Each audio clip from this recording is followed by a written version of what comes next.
இந்தியாவில் எல்லாரும் நடந்து போய் அல்லது குதிரை வண்டியில மாட்டு வண்டியில சவாரி பண்ணிட்டு இருக்கும் போது ஒரு மனுஷன் மட்டும் டிஃபரெண்டா யோசித்தார். அவர் என்ன யோசித்தார் தெரியுமா? இந்தியாவில் ஏன் பஸ் சேவை இருக்கக்கூடாது? ஜிடி நாயுடுன்றவரு கோவையிலிருந்து பழனி வரை உடுமலை வழியா செல்லுகிற பஸ்ஸை முதல்ல 1921 வருடத்துல அவர் ஆரம்பித்திருக்கிறார். பாருங்க இந்த பஸ் எவ்வளவு அழகா இருக்குது. இன்றைக்கும் அது காட்சி பொருளாக வைத்திருக்கிறார்கள். இதனுடைய என்ஜின் கேஸ்னால இயங்குகிற என்ஜின். செவரோலே என்ற கம்பெனியில இருந்து இதை வாங்கி கொண்டு வந்து முதலில் 32 பேர் உட்கார்ந்து பயணம் செய்யக்கூடிய பஸ்ஸை அவர் ஏற்படுத்தினார். அப்பொழுது அவினாசியிலிருந்து புறப்பட்டு இந்த பஸ் செல்லும்.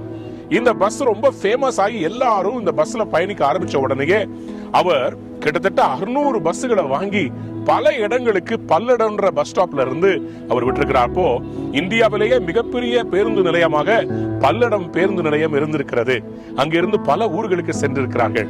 இந்த ஜிடி நாயுடு அது மட்டும் பண்ணலங்க, அந்த பஸ்ஸுடைய எல்லா பெயிண்டிங் ஒர்க், என்ஜினியரிங் ஒர்க், இதற்கு வேண்டியதெல்லாம் இன்றைக்கு கோயம்புத்தூர் மோட்டார் வாகனங்களுடைய உதிரி பாகங்கள் என்ஜினியரிங்ல நம்பர் 1 இருக்கிறதுக்கு காரணம் அன்னைக்கு அவர் ஆரம்பித்த அந்த பஸ் கம்பெனி.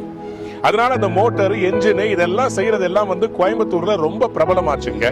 பெயிண்டிங் ஒர்க் எல்லாமே அதுல இருந்தா அந்த பெரிய தொழிலுடைய ஒரு பெரிய புரட்சியை ஆரம்பித்தது.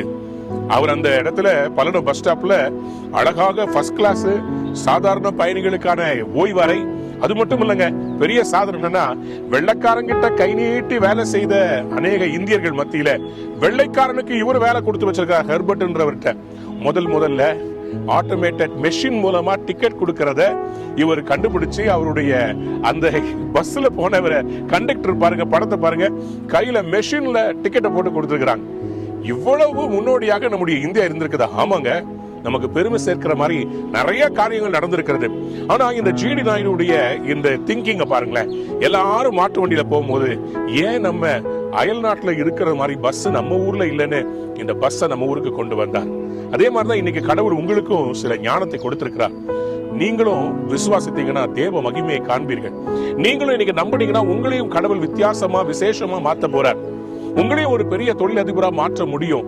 நீங்கள் கடவுளிடத்துல கேட்டு பாருங்க, என்னை கொண்டு என்ன செய்ய சித்தமா இருக்கிறீர்? ஒரு யோசேப்பை வைத்து ஆண்டவர் ஒரு எகிப்துன்ற பெரிய தேசத்தையே நிர்வகித்தார். ஒரு தானியேலை வைத்து ஆண்டவர் பெர்சியா ராஜ்யத்தையே அவர்களுக்கு ஞானம் கொடுக்கும்படி வைத்தார். இன்னைக்கு உங்களையும் ஆண்டவர் எழுப்பி அரசியல் தலைவர்களுக்கும் பெரிய பிசினஸ் ஓனர்ஸ்க்கும் ஞானத்தை கொடுக்கிற, புதிய ஐடியாஸ் கொடுக்கிற ஒரு காரியத்தை கடவுள் செய்ய போகிறார்.